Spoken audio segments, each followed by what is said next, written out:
Hi. Thank you for coming out on this cold and rainy day. I'm not sure that I wanted to trek across campus, but here we are. On behalf of Princeton, welcome. We are delighted to have you with us.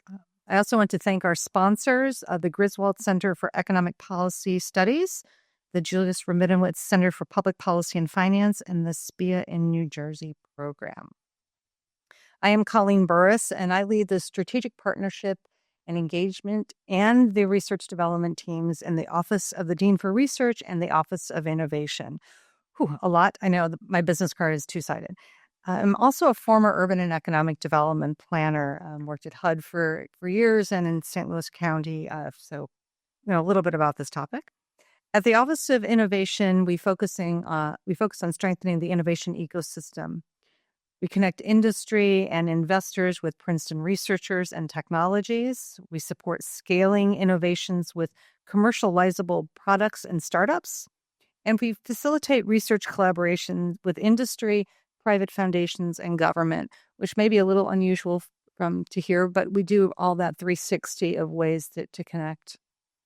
One highlight of our work this past year, which I was just talking with Senator Zwicker, is the Advancing Photonics Technologies Program, which was selected as one of the 15 finalists to advance in the NSF's Regional Innovation Engines competition, which we are super, super excited about.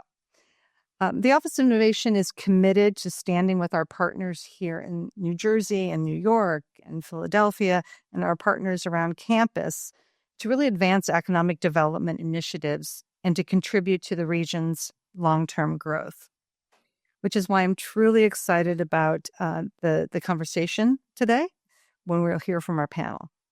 So it's my pleasure to introduce our moderator for today, Michael Schmidt, who is a distinguished visitor at the Griswold Center and former director of the CHIPS Program Office at the U.S. Department of Commerce. And now I'm just going to read verbatim. So you probably could have read this on your own, but I'm going to say it anyway about him. As the inaugural director of the CHIPS Program Office, he oversaw the implementation of $39 billion of federal initiative to revitalize U.S. semiconductor manufacturing. His leadership helped unlock over $450 billion in total investment. He is a former commissioner of the New York State Department of Taxation and Finance and a deputy secretary of economic development for New York. He also played a key role at the U.S. Treasury in implementing the expanded child tax credit under the American Rescue Plan. Thank you so much for that. Earlier in his career, he served in the Treasury's Office of Domestic Finance and is a financial analyst at the Yale Investments Office. He holds a BA and JD from Yale University. Michael, thank you for leading this conversation, and over to you.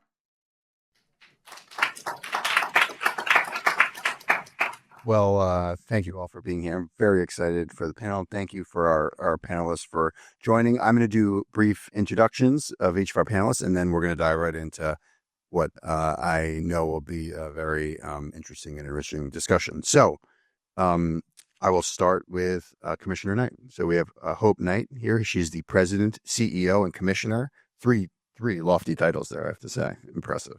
Of Empire State Development, which is the economic development agency of New York State. In that capacity, Commissioner Knight drives initiatives for sustainable and inclusive growth, small business support, and expansion of minority and women-owned enterprises. She has also overseen the state's effort to attract Micron to Clay, New York, upstate New York, which is a project near and dear to my heart as the former director of the CHIPS office. And our teams worked very, very closely together to make that happen. Her distinguished career spans leadership roles in government, community development, and finance, including at the Greater Jamaica Development Corporation, the New York City Planning Commission, and the Upper Manhattan Empowerment Zone. She holds degrees from Marymount Manhattan College and the University of Chicago Booth School of Business, where she has her MBA. I served as the Deputy Secretary for Economic Development in the Governor's Office in New York. So that's kind of like the governor's lead liaison to Empire State Development. So among her many skills, Commissioner Knight has certainly learned the skill of ignoring whoever is in my role. Senator Zwicker, Senator Andrew Zwicker, represents the people of New Jersey's 16th District in the New Jersey State Senate. He is also the head of strategic partnerships and public engagement at the Princeton Plasma Physics Laboratory right here at Princeton University. Senator Zwicker champions evidence-based policy to create high-quality jobs, foster innovation, combat climate change, and protect individual rights. At Princeton's Plasma Physics Lab, he leads efforts to connect cutting-edge research with public and private partners to advance science and technology for the public good. And then finally, Kevin Quinn. Kevin is the founder and partner of Genki Advisory, a global advisory firm based in New Jersey. He is the former chairman of New Jersey's Economic Development Authority, so the New Jersey counterpart to Commissioner Knight's role. Kevin was the chair of that entity under Governor Murphy. He also served as a senior relationship director on the CHIPS team, so he brings the CHIPS experience. And Kevin didn't work on the Micron deal, but he worked on some other really big CHIPS deals, a company called TSMC, a company called Samsung, and a company called SK Hynix. Those companies are expanding in Arizona, Texas, and Indiana. So Kevin has seen both state and federal economic development and industrial policy strategies at the most senior levels, having shaped policies and partnerships to bolster advanced manufacturing, technology investment, and regional competitiveness. And previously, Kevin spent 2 decades at Goldman Sachs, where he worked with high-tech companies and led the firm's global tech banking business. He is a graduate of Columbia College and Columbia Business School. So I will welcome the panelists to the stage up here. So we have a lot to cover today. I think at the core of the discussion that I would like to have is really thinking about economic development and industrial policy at the state and local level as a craft. How to do it well when it goes poorly.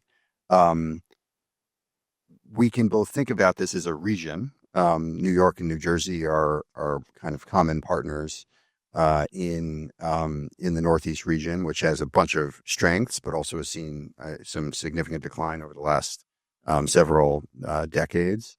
But also within that region, I think there's incredible diversity in terms of the economic challenges that we're trying to solve. You have New York City, which is a global epicenter of commerce. On the flip side, I think you have some examples in upstate New York and New Jersey of some of the toughest cases of urban industrial decline. You have suburban communities with a lot of commonality outside of both New York and New Jersey, as well as outside of Philadelphia. And you have areas of rural, agricultural, but also rural struggle and economic struggles, high addiction. So there's a huge diversity of challenges, and you do that in the backdrop of a federal government that's retrenching, that's cutting off funding, that's limiting immigration, which has meaningful economic impacts. Also want to talk about the role of universities, because we're here at a university, and New York and New Jersey are part of the most have some of the true crown jewels of higher education. So anyways, a lot of exciting things to talk about, but we're going to open it up with a chance for each of our panelists to just offer remarks, and then we'll dive in from there. So Commissioner, I'll start with you. Thank you, Michael. Good to be with you all here, and I just want to set the table by talking a little bit about what ESD's mandate is. So we have a very extensive mandate. We manage the I Love New York tourism brand. We oversee large facilities. So we're building the Buffalo Bills Stadium in Buffalo. We have a venture portfolio. We provide access to capital to small businesses. We have a life sciences portfolio. We attract businesses. We try to help them expand, and kind of all under the umbrella of the primary economic development entity. I want to talk a little bit about Micron, because I want to talk about how we were able to land that project. So, 30 years ago, there was a decision that was made to invest in semiconductor development at the Albany Nanotech Center. And through a series of governors from both parties, investment was made to create a state-of-the-art facility where the foremost partnership with universities, nonprofit, and companies like IBM and Tokyo Electron are involved in research and development at that facility. So that's one asset. About 15 years ago, New York State decided to invest in something called the Fast New York program, which was investing in large sites that could be shovel ready for large industrial projects. And so there again, millions, hundreds of $1 million of investments in major sites across the state to attract a large industrial project.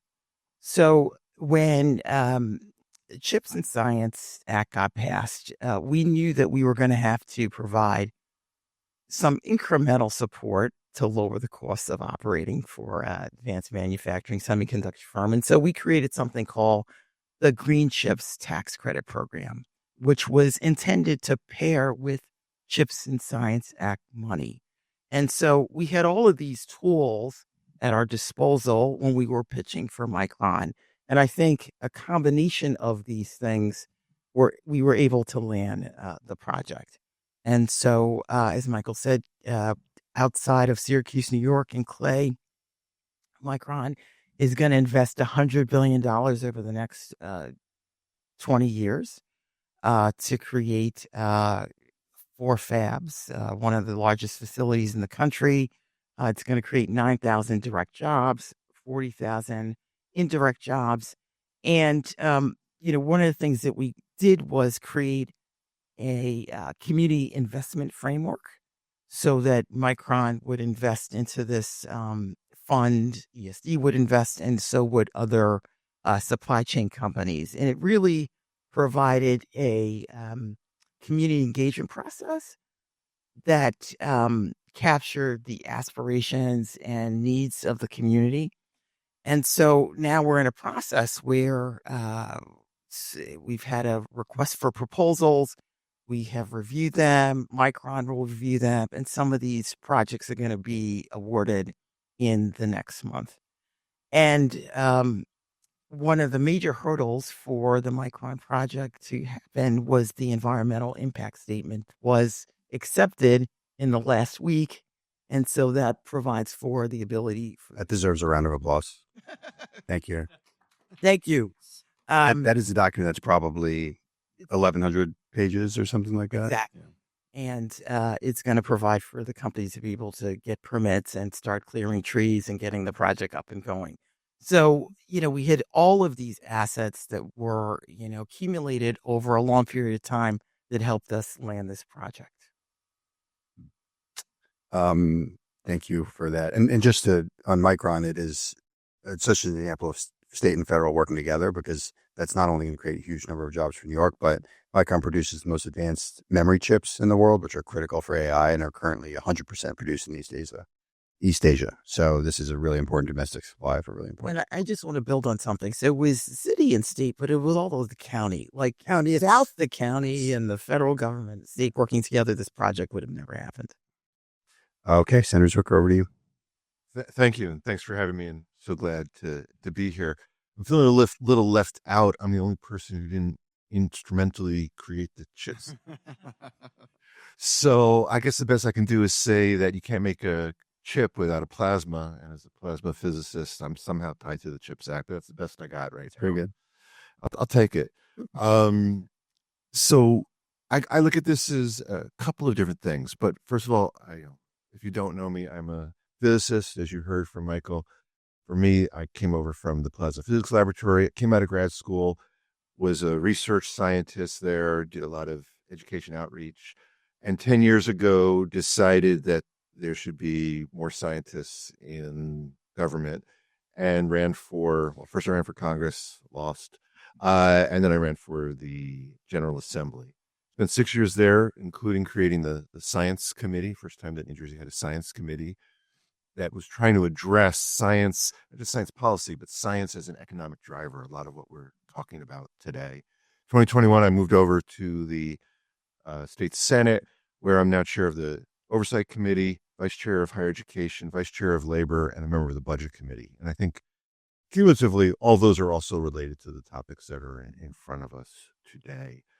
Um, you know, I'll be perhaps more political at times than the commissioner may be. I don't know, but there's an outright, as we know, assault on science coming out of the federal government, and the burden it is putting on states is unprecedented in so many different ways. And states were never designed to be the fundamental driver here of basic R&D through the life cycle into small companies and larger companies, whether they are large multinational ones or whatever's coming out of the bench here on campus. This is an enormous, enormous struggle and problem. And so what the commissioner and I talked about, which I think is so incredibly important in New York, which I'm trying to make sure happens in New Jersey. I think everybody is aware we're weeks away from a transition from Governor Murphy, who had a very specific economic development policy, as the chair would know, to Governor-elect Mikey Sherrill, and how she approaches this particular part of economic development. And as the commissioner pointed out, multiple governors in New York from different parties over many, many years had to work continually to create the ecosystem that allows you now to thrive. And you look to Massachusetts and see exactly the same thing when it comes to life sciences. Republican and Democratic governors, party didn't matter. Legislature was on board. And the legislature, and I can't speak to New York, but as best I understand it in Massachusetts, the legislature understood, and I see this in Pennsylvania too, understood that the return on investment was a net positive for the state.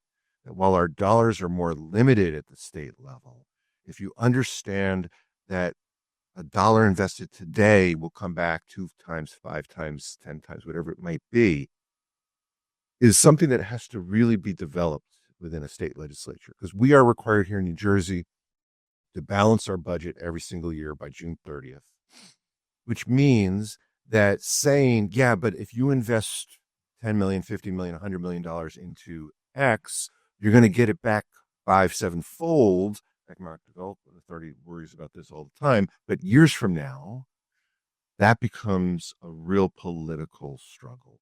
And so the questions in front of us that we're going to get to about both how does a state identify sectors to try to, because you can't do everything, and are we in a position now where New York and New Jersey, let's say, are going to figure out how to work together in complementary ways? Because too often it seems like when it's a zero-sum game, then we compete for dollars. And for instance, we made a decision. New Jersey is never going to be a manufacturer of chips the way New York is going to be. We don't have that infrastructure. Instead, what we said is, well, we can complement it because the Plasma Physics Laboratory is here.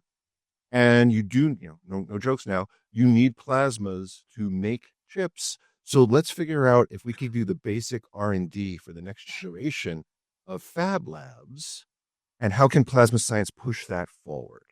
That's a natural place where we have our wheelhouse. How can we complement what New York is doing? And as Michael talked about, start to bring some of the manufacturing, this advanced manufacturing, back into the United States when we're living in such a competitive world right now. So these challenges are enormous. It's going to take long-term planning to make sure this happens, because, the Trump administration is gone in 3 years, 1 month, 3 days, 21 hours, unless he runs for a third term. It's a joke. The fact that no one laughed. Indicative of everything. I introduced a bill yesterday that says if anyone violates the United States Constitution when running for office, they cannot be on the New Jersey ballot. A reporter called me up today and said, "Why'd you do that?" I said, "Because I'm worried about what Trump might do." It's not the topic for today, but it's what we're dealing about with science. So bring together New Jersey, New York, whatever I can bring from a legislative perspective, I think is just so incredibly important. Thank you for including me. Great. Thank you, Senator. Kevin? Hey, folks. Good to be here. I'm going to do something very dangerous, which is try to summarize in 5 minutes the history of industrial policy over the last 60 years in the United States, as well as the history of New Jersey's economic development since World War II.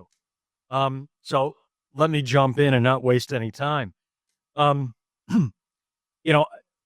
If not for the pandemic and Russia's invasion of Ukraine, we wouldn't have the CHIPS Act. We wouldn't have this first, experience in 50 or 60 years with industrial policy that can inform what some of those challenges are and how, in many ways, ill-prepared we were for industrial policy. And so through a CHIPS lens, what I would say, there's three questions. Can you build a facility on time and on budget in this country? Do you have a trained workforce for project construction and its operation? And is your supply chain co-located by the project? So let's go. Can you build on time and on budget in this country? No. There is a panoply of regulation, federal, state, local, muni, county, however local, that makes this very challenging. And when projects are delayed, it costs more money. So Micron's been through, let's call it, a 1-year environmental delay in New York State. Just the rate of inflation means a $25 billion project just got about $1.5 billion more expensive. And so think about for every year, you're talking about a 5 to 10% increase in costs. Fabs in Taiwan get built in 15 months. They really don't think much about inflation when they're constructing facilities. Do we have a trained workforce for project construction and operating semiconductor fabs? The U.S. as we all know, over 30, 40 years, the U.S. manufacturing sector had atrophied. The last leading edge semiconductor manufacturing facility was built by IBM in 2012, over 13 years ago. There's no muscle memory in our construction industry about how to build these highly sophisticated, very challenging facilities, nor really is there the sophistication to operate them. Is your supply chain co-located? We do make a lot of chips in this country, just not the ones that we're most concerned about, those at the very leading edge that are driving this AI revolution. Now, a big part of the CHIPS mission, and Mike and I worked awfully hard on that, is how do you turn 3 no's into maybes or to yeses over time? And I think later in the panel, we ought to talk about the things that we did across workforce, project completion, co-location of the supply chain to help make that happen. And then we should also talk about what other countries like Japan and Taiwan have done, and we'll talk about TSMC's experience in Arizona and how that's evolved. Now, let's talk about New Jersey, the Garden State. So now we're on New Jersey's economic development. Hopefully I can make my 5 minutes. After World War II through 1980, the center of the global pharmaceutical industry was right here in New Jersey. And so was the center of the electronics industry, which many of you may find hard to believe, but this state is home of Thomas Edison, Bell Labs, AT&T, RCA. And by the time I knew anything about RCA, it was the TV. But RCA did a lot of fundamental work in electronics and semiconductors in particular. Why New Jersey? Access to the Eastern Seaboard, great universities, upgrade public school system, quality of life, the Jersey Shore, access to New York City, great Italian food. What more could you want? So what happened? In part, the state became a victim of its own success. Costs got higher here. We have a very educated state. In fact, the highest percentage of graduate degree people in the country. Also, the state with the densest population. Land costs, therefore, are more expensive. Higher corporate taxes came later. But I think most importantly, too often corporations behave badly in this state. With the history, what the pharmaceutical, chemical, and industrial industry left behind in this state is a state with more Superfund sites than any other state in the country. So 2 things happened. New York, public sentiment shifted on, do we want these large industrial projects in the state? The regulatory environment became far more restrictive. As a result, it's very hard to build in New Jersey. At the CHIPS office, we received over 600 statements of interest about projects that applicants wanted to build. There were 3 states that we received not a single application from, not a single statement of interest. North Dakota, Mississippi, and the great state of New Jersey, once the home of the global electronics industry. So we can talk a little bit about Could that outcome have been different? As the senator said, there is New Jersey wasn't very focused on economic development, administration through administration, and things literally just dissipated through people's hands. It's a sad story. Now, what's the EDA focused on New Jersey? This business environment in the state makes it hard to attract very large projects. Now, there are exceptions. Proximity to New York. So we have data centers in upstate New Jersey. New Jersey schools and the diverse culture help to attract foreign companies. Samsung has a big presence in Fort Lee, Panasonic in Newark. The perception that the culture here in the Garden State is welcoming of diversity with high-quality schools. The film and digital media industry really, driven by tax credits on the part of the state. Netflix is building a big site at the old Fort Monmouth location. But for states, there is no one-size-fits-all for economic development. There needs to be an assessment of your relative strengths and weaknesses and things that you can actually achieve. In New Jersey, and we can talk more about this during the panel discussion, there's been a heavy emphasis on traditional small businesses in the innovation economy and programming around both of those efforts, and we can talk about that more. I've went on too long with my brief history. Thank you all. I think, thank you. I think that's a good jumping off point here because, in my experience, both in federal industrial policy, but also at the state level, there's no shortage of ideas. There's no shortage of exciting industries that we could focus on. The hard thing is choosing, and then sticking to it. Chips, we had the good fortune in a sense that we didn't have to choose the industry. It was right there in the name of the bill to do the chips. But even then, we spent a bunch of time coming up with what we called our vision for success, which identified what we wanted to achieve in each piece of the industry. That was, I felt like, important anchoring for us in terms of how we were going to focus our efforts. I think at the state level, economic development,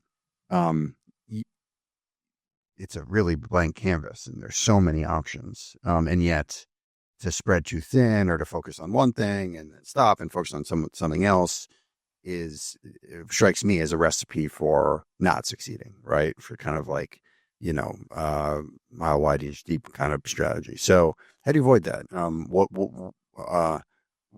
People talk about, focusing on your strengths and harnessing strengths. That seems like a really good idea. Of course, you also want to be supporting areas that don't have evident strengths. But how do you go about setting a long-term strategy and, sticking to it, and maybe a few examples would be great. So maybe, Commissioner Knight, I'll start with you. Sure. So, one of the strengths that New York State has is sort of the legacy industrial base. You think about Rochester, you think about Buffalo, some of these old legacy industrial towns that are left with, facilities that were powered by significant infrastructure. And so, when we started thinking about areas that we wanted to focus on, there were some natural elements in places like Rochester. So Kodak was in Rochester. At the height of its time, it had 35,000 people working at that campus, enormous campus. And now Kodak is a former shadow of itself. And so we've been working to redeploy that campus for sort of innovation uses. But one of the things that came out of the unwinding of Kodak is all of the talent and IP that was left with the company. And so today, Rochester is a optics, photonics, imaging hub. And we continue to invest heavily in that area because we know we have a lot of assets there. Agribusiness. So most people don't think about New York State as an agribusiness state, but we've become fairly expert in raw milk production. So we have a lot of farms, but we also have a lot of processing happening. And, Chobani was started in New York State and is close to Cornell, which has a, premier R&D facility around dairy. And so in the last couple of years when, Chobani was looking at expanding, they definitely looked outside of New York State, but we were able to provide a potential site.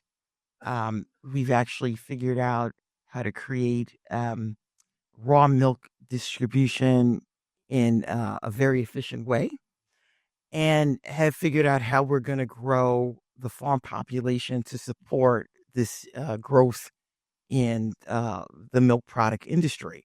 And so Chobani announced earlier this year that it's going to build a 1 million square foot facility to expand its products in Rome, New York. And part of that decision making was really around the efficiency of the distribution system. We're going to help provide support around building housing for their workers because it's going to create about 1,200 jobs. And so they're going to need places to stay.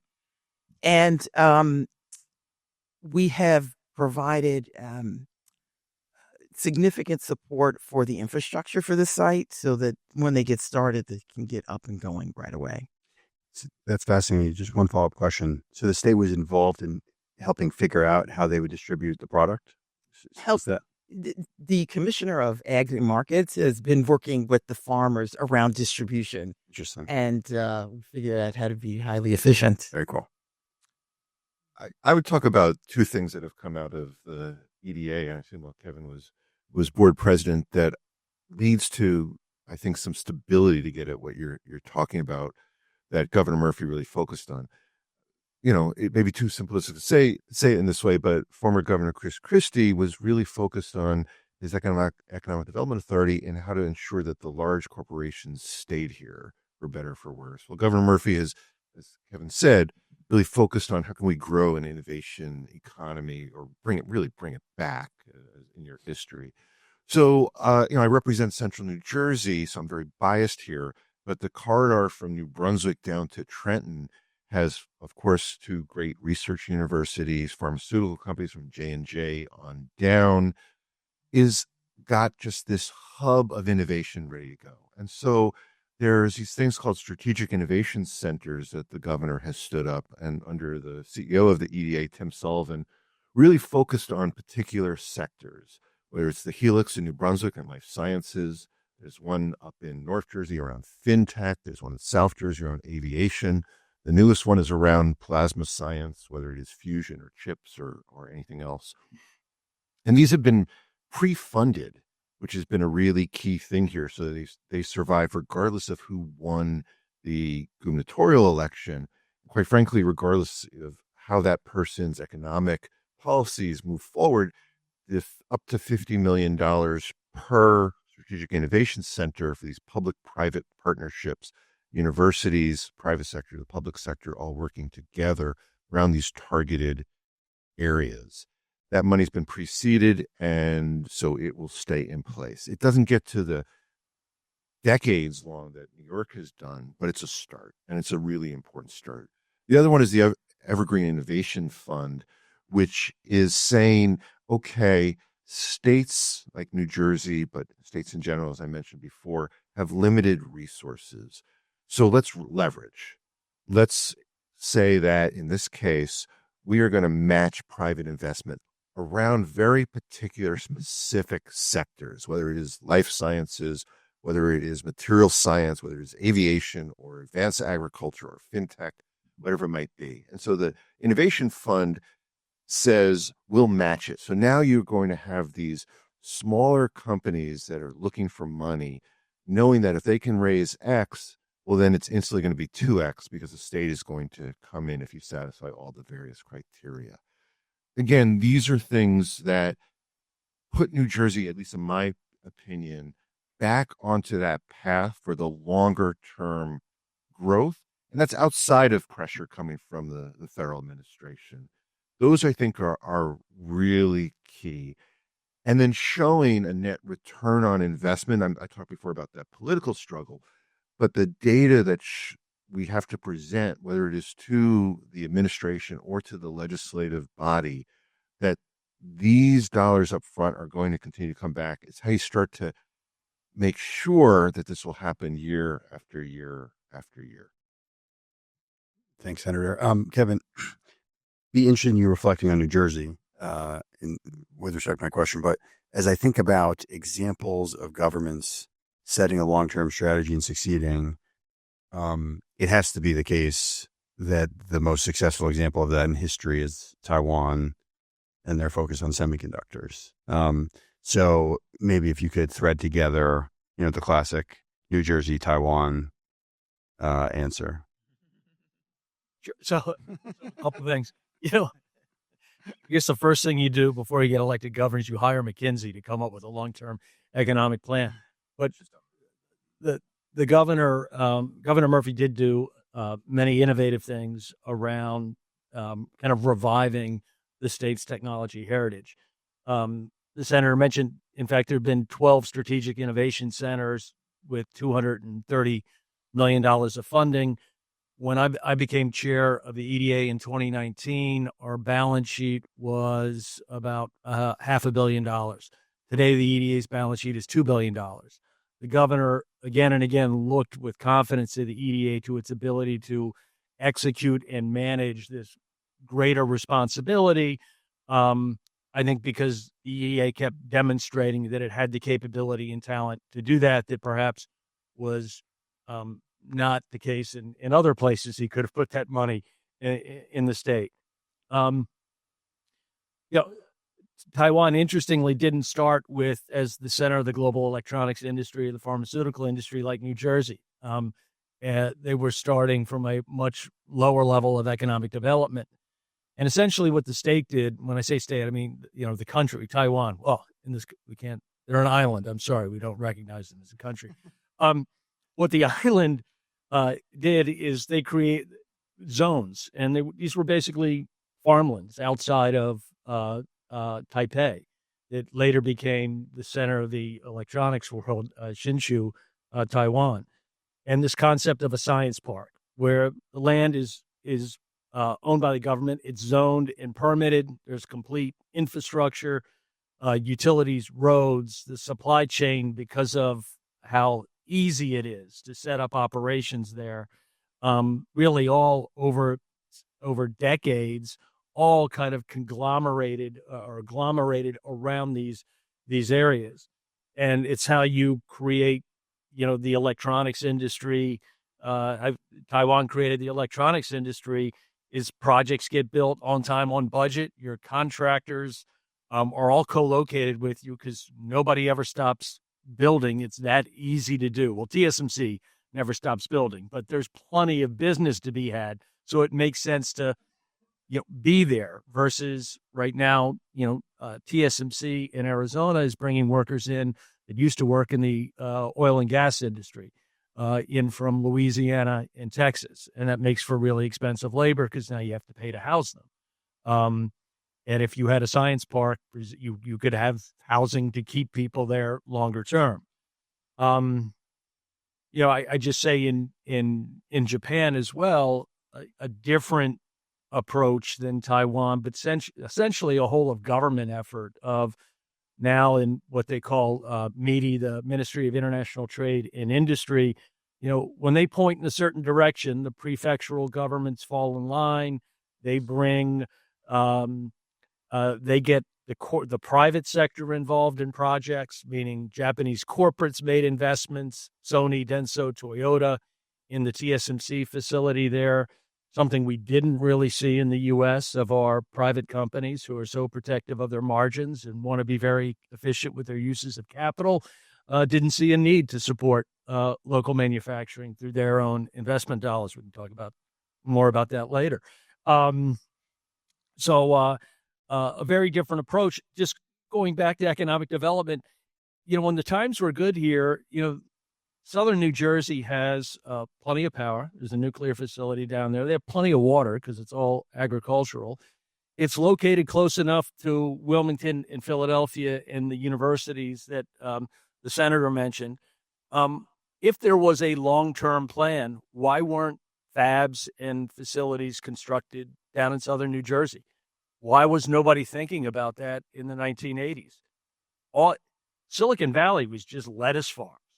I mean, and now whatever they're growing blueberries or whatever else in southern Jersey. No, I'm not denigrating the southern half of the state or farming, but there could have been thoughtful economic development to keep New Jersey at the center of the global electronics industry. But what happens is when people get rich, they get lazy, and they think the good times will always be good times. Yeah, I think just to add one story on that, and then Commissioner Knight, I'm going to turn to you to kind of reflect on Micron as well. But I would say the two state governments that were most active and kind of impressive in encouraging chips investment were New York and Arizona. Very different models, but Arizona is a great economic development agency. When TSMC committed to invest in Arizona, Sandra Watson, who has Commissioner Knight's job in Arizona, got all of TSMC's suppliers to come to Arizona. So 40, 60 companies around a table in Arizona to encourage them to co-locate with TSMC. They were making a big presentation about investing in how it can help you, et cetera. The piece of information that just threw a wrench in all of it came at the very beginning when the company said, wait, we have to buy land? So that is the notion that your cost structure would start with spending a few $1,000,000 on a parcel of land was totally foreign to these companies, because their whole experience of investing in Taiwan was you just got a spot in the science park. And once you're in the science park, you've got the utilities, you got your power, you got your water, and you've got the science park managing permitting and dealing with the government, et cetera. So that easy path towards just executing was hugely, hugely important.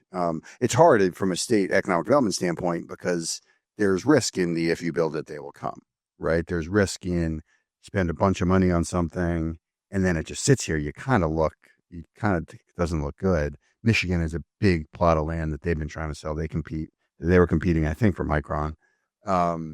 And I think they're still hoping to kind of land that big fish. But if you don't do it, it's kind of hard. So maybe Commissioner, I'll turn to you. What is with Micron? I feel like it's both an example of the success there, but also, they're shovel ready and then they're shovel ready. And obviously with Micron, that's a piece of land that has a bunch of challenges that, the company has worked through. Again, the fact that this environmental review is done and that we're at a point where we can start clearing trees and then, building on the wetlands and is absolutely huge. So reflecting, like, when you think about that, you talked about site development as a strategy. What has worked? What are lessons learned? How do you think New York kind of goes from here, whether with Micron or more broadly from the standpoint of site development and kind of shovel-ready economic development? Sure. So I think I want to go to your point about investing in projects, parcels of land with no potential.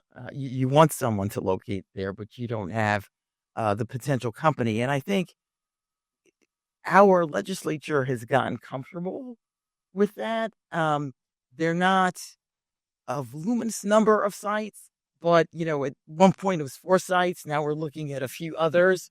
And so you just have to get over that to be able to, kind of advance a parcel forward so that it could be shovel ready at some point. So, and we're trying to get more sites ready to be shovel ready.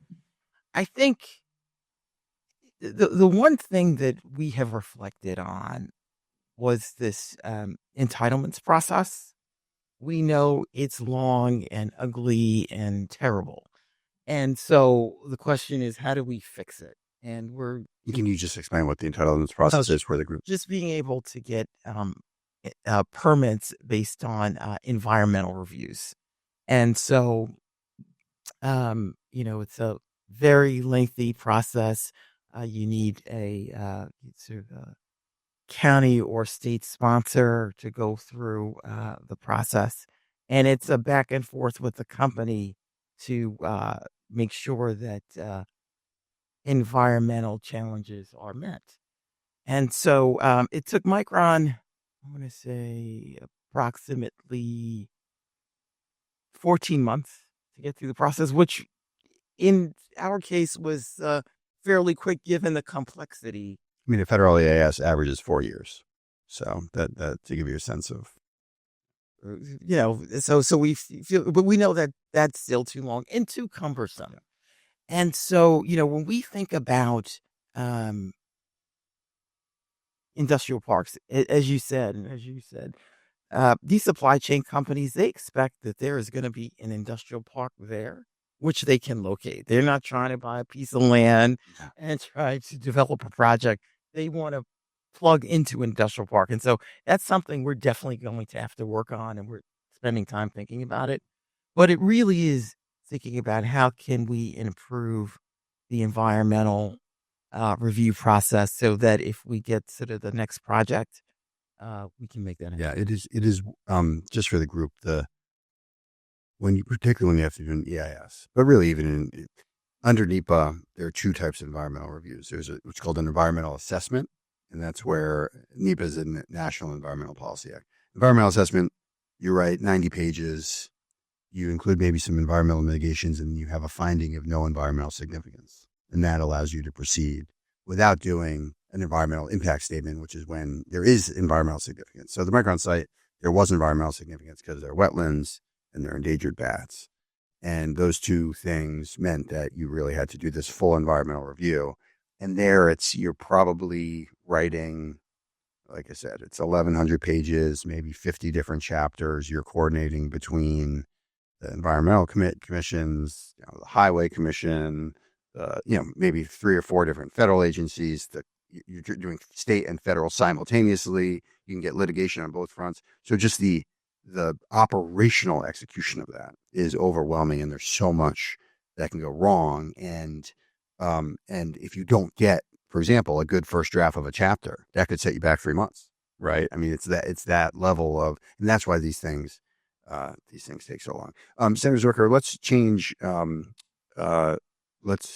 it up a little bit with you, and let's talk about universities. And really, we're sitting here at Princeton, but in general, as we look through the Northeast and the roles universities can play in economic development, would love your thoughts. Sure. A place like Princeton has a large, robust technology transfer team to help get whatever ideas are coming from the lab bench out into the marketplace. But that's not true for many of the other universities. Rutgers does as well. But some of the other universities struggle with that. And there is no central place for any sort of tech transfer in the state. It's something I've proposed for New Jersey because of this idea that we want to make it as simple as possible for faculty or staff who have a great idea to have the tools they need to turn that, whether they're going to license it or turn into to a company. Princeton has been doing this, Rutgers does it as well, and just teaching faculty members about how do you go about doing this in the first place. I can't tell you how many times at the plasma lab, things that we just never even thought about, you read later on as this great invention that may lead to a company. When COVID happened, people were using plasmas to possibly kill viruses in ways that would have been very environmentally benign. We had never thought about these things before. We were concerned about things like, how do you get radio waves into a fusion reactor to heat it up to hotter than the center of the sun that you could detune it and kill viruses?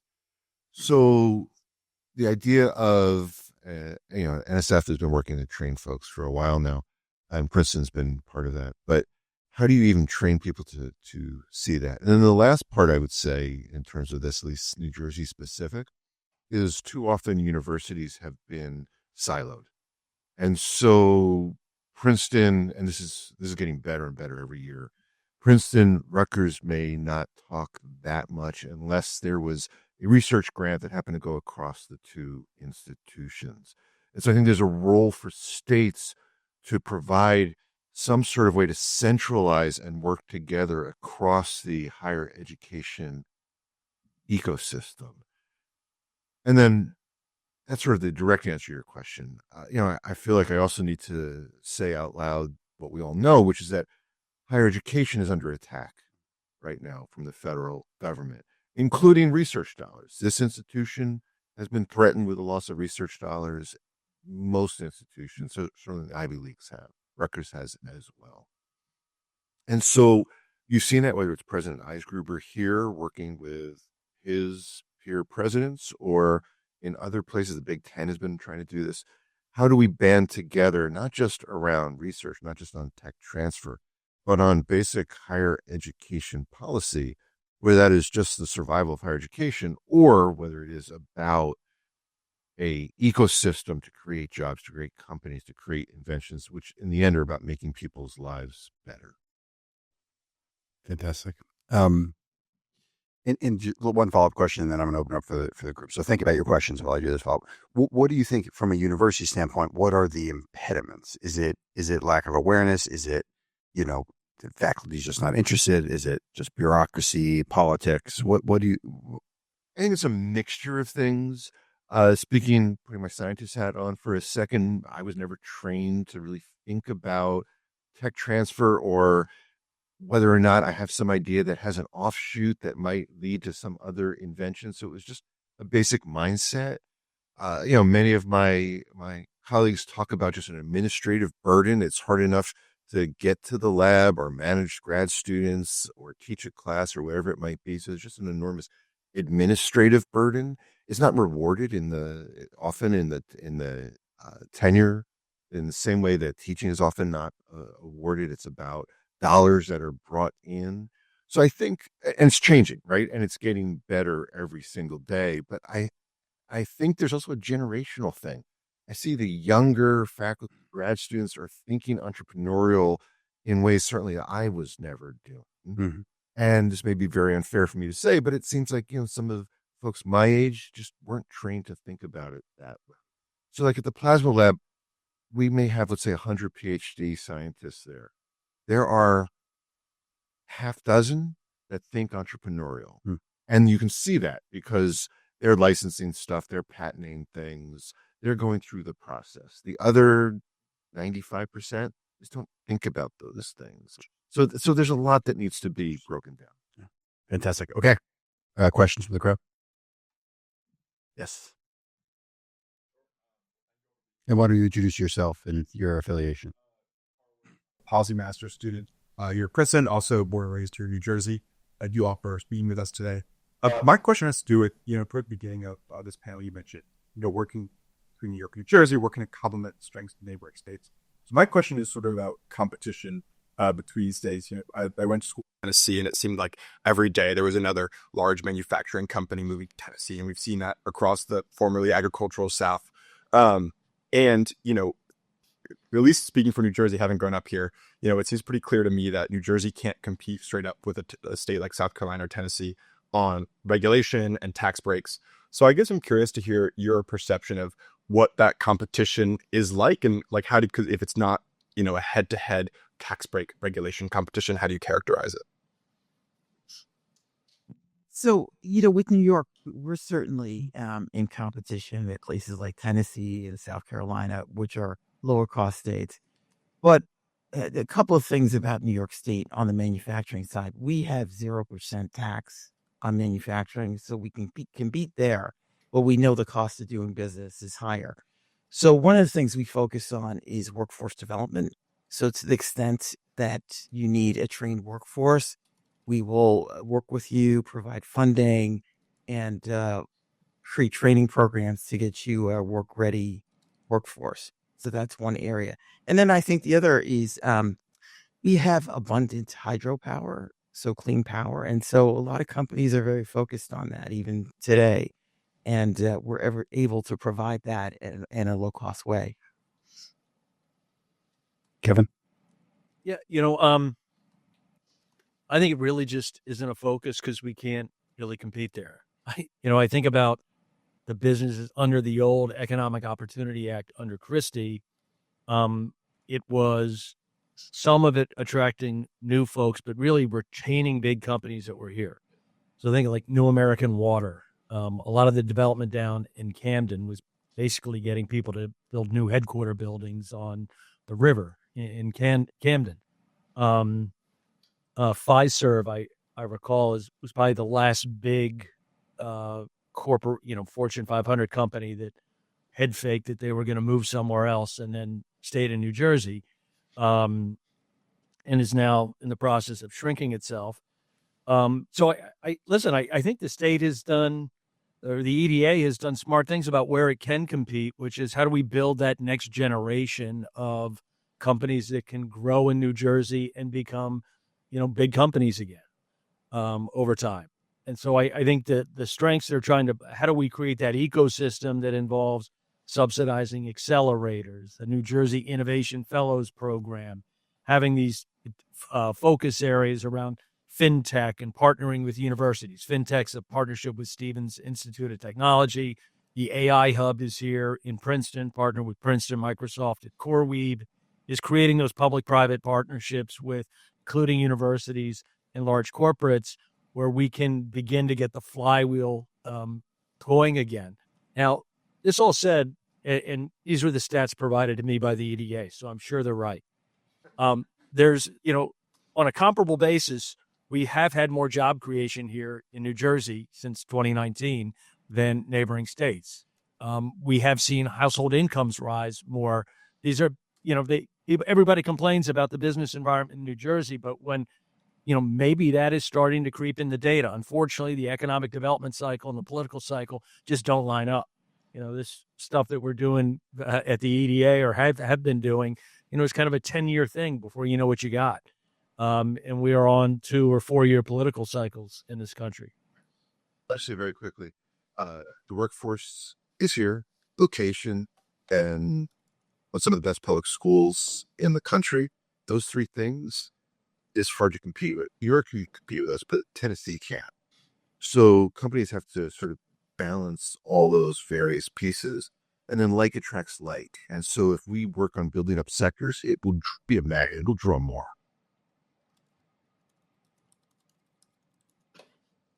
To the panel. Thanks to Dana for inviting me. I'm Michael Klein from the great class of 1987, the ancient class of 1987 here at Princeton. I wear a few hats, but right now I'm the Director of Government Relations for the Pinelands Alliance, so I need to try to answer Chairman Quinn's question about why didn't South Jersey develop.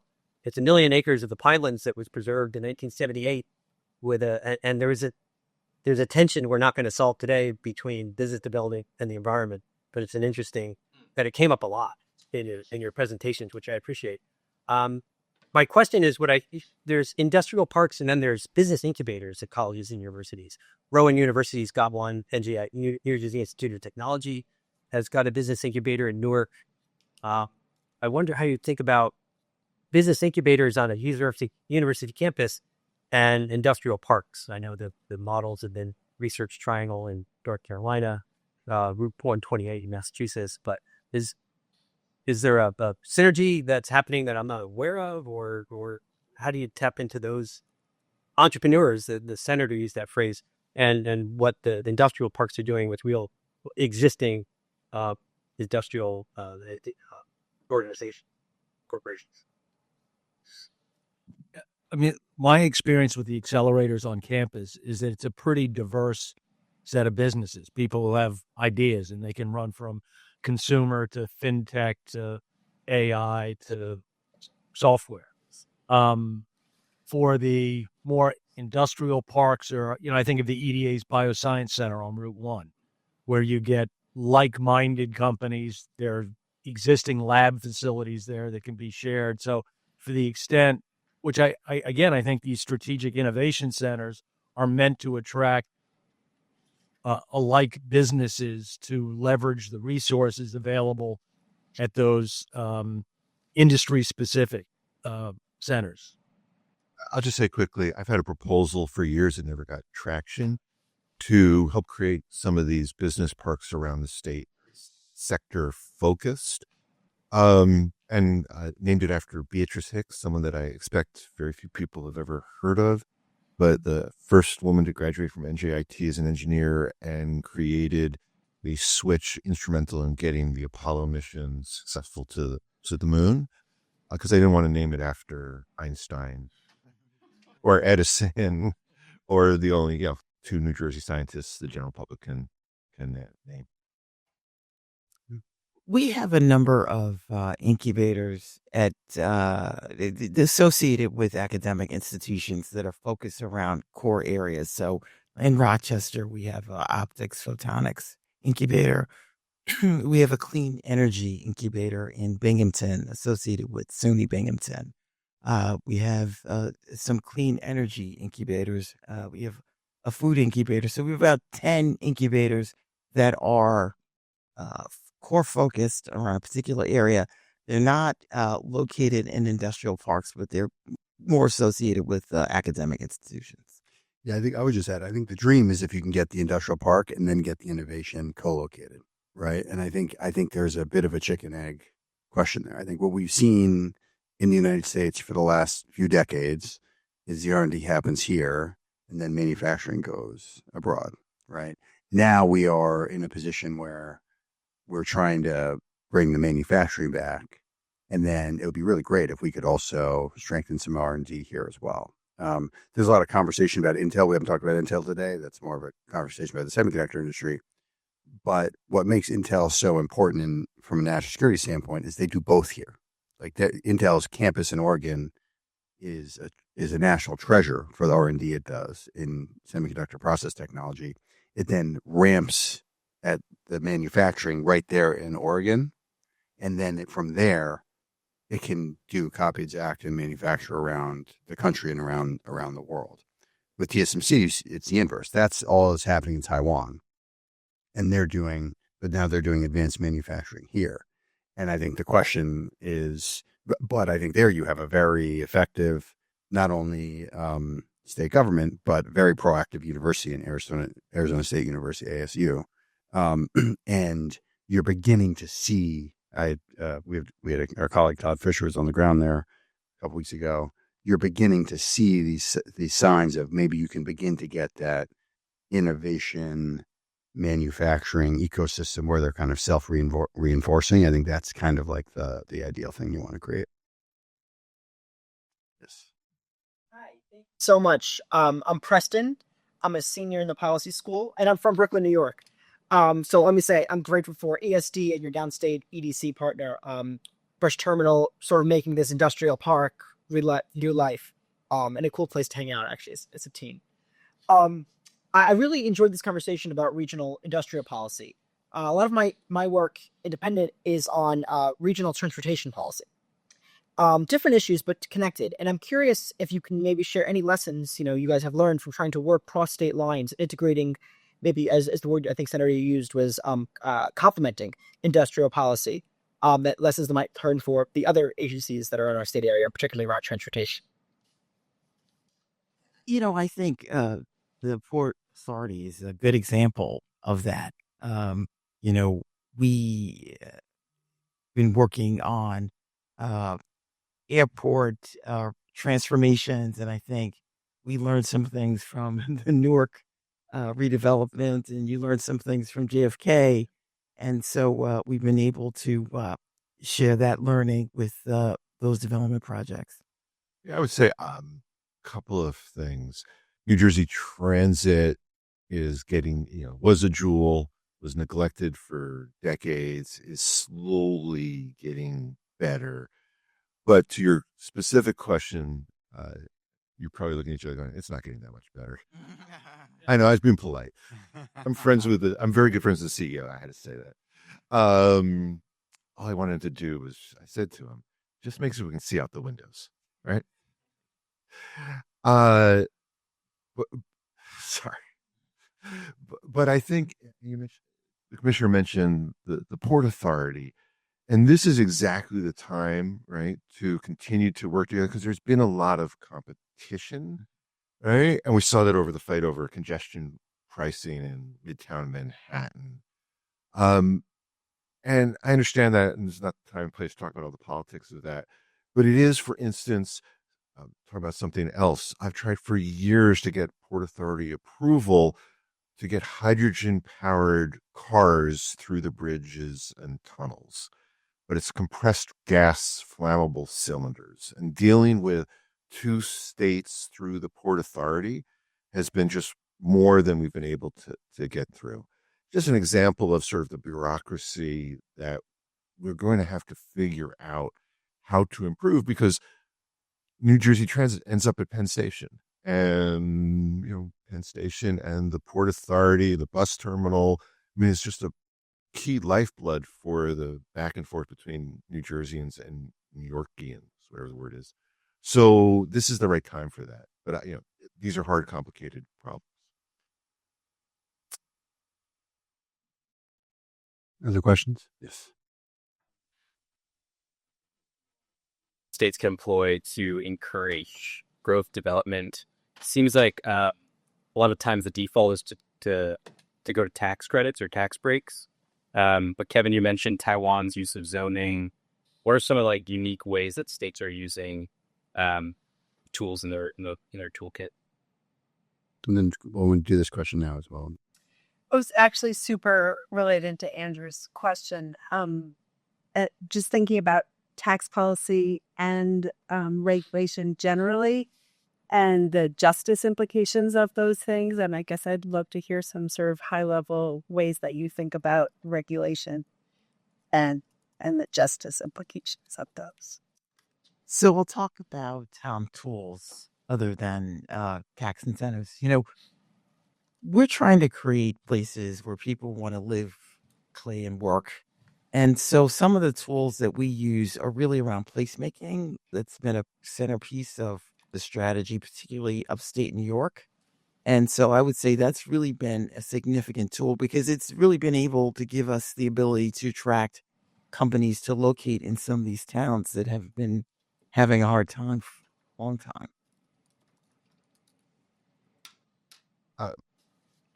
I would say I worry about tax credits, because I think you're implying in your question, tax credits can be effective when they're very targeted and specific and by sector, but other times it's just states rushing to compare to other tax credits. So every other tool, Swisher mentioned, that we can use, including things like, instead of a tax credit, in my opening comments, how can we leverage public-private partnerships, public-private dollars? Because basically, people need capital.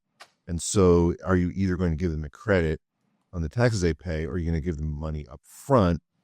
And maybe there's some low interest loans, no interest loans, a variety of different ways for that part. In terms of, Stacey, the environmental justice part, I'm glad you brought it up, because I am concerned. I suspect many of us in the room have read or know of the book Abundance, and Ezra Klein and Derek Thompson and the work that they're doing, which is really important.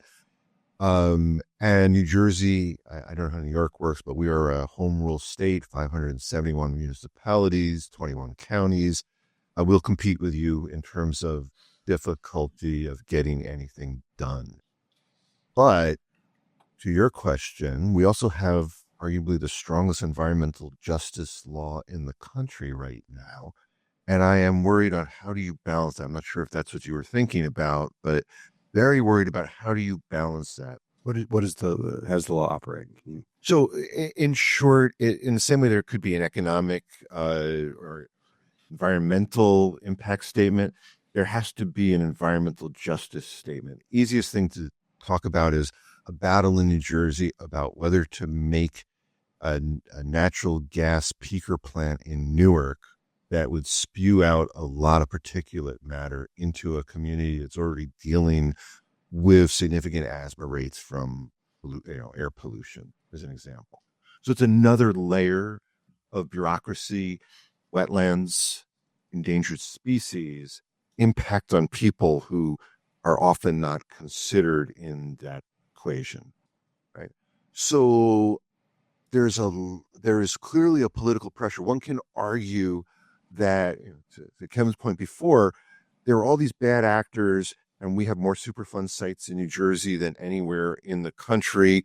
I used to represent a town called Manville, New Jersey, one of my favorite towns. It's a case study in an industry going away and workers losing their jobs. But it was an asbestos factory. And the cancer incidents in Manville to this day are off the charts. So how do you balance that and swing the pendulum we can debate whether we have swung it too far. Certainly in the county, in the state, the municipal levels of regulatory hoops that you have to dance through are impossible, and that's what Derek Compton and Ezra Klein talk about, especially in the case of Governor Shapiro and rebuilding 95 in weeks instead of many, many, many, many months. But to your point, in this rush to an affordability agenda that is incredibly important, how do we ensure that we don't now say, oh, we don't care anymore about the impact on people? And it's not an easy answer, but we can't forget that. And I will add to it. How do you then think about it even further when national security is at stake, right? I mean, right now, you read about the rare earth dispute with China, and we're totally relying on China for rare earths. Mining rare earths, obviously, that causes environmental damage. Processing rare earths is, as I understand it, pretty tough stuff, and that's happening, and China has embraced that.